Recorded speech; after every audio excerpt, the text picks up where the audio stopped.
Сәлем достар, бүгін мен сіздерге шаблонның түсін өзгерту жайында айтамын.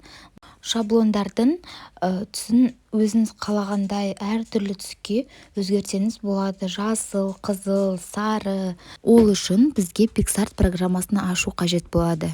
Міне PicsArt программасы енді эффекті деп тұр астында. Сол эффектіні таңдайсыз. И эффектіде цвет деп тұрады. Цветті таңдап, возмещение дегенді таңдайсыздар. Басқаннан кейін сразу стрелка розовый шығады. Сол розовый стрелканы қозғасаңыздар, сразу көк цветке ауысады. Сол көк цветтен бастап уже цветті ауыстыра бересіз. Мысалы, бізге золотисты керек, міне. Золотисты жасаймыз қазір. Міне цветті осылай ауыстырасыздар. Төбесінде стрелочка тұр, сол стрелочкаға басып, и фотоңызды сохранить етесіз. Міне басқа фотоны ашты. Міне осы бомбонерканың түсін қазір розовый қылып өзгертеміз. Ол үшін жаңағыдай возмещениеға кіреміз. Цветті таңдаймыз. Мысалы, қай жерде түсін өзгерткіңіз келеді. Мысалы, мишканың түсін өзгерткіңіз келсе, мишканың түсіне қоясыз кругляшокты. А бізге надо синий цветті өзгертуге.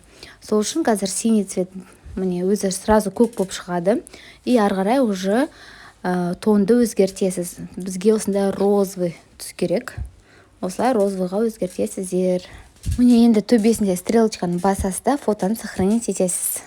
Размерін ештеңке өзгертпейсіз, дәл осылай принтерден шығаруға болады. Міне осы жаңа жасаған шаблондарымызды алғыңыз келсе, менің YouTube каналыма подписаться етіңіздер. Сосын осы видеоның астына комментарийға шаблоны деп жазсаңыздар, мен сізге осы шаблондарды жіберетін боламын.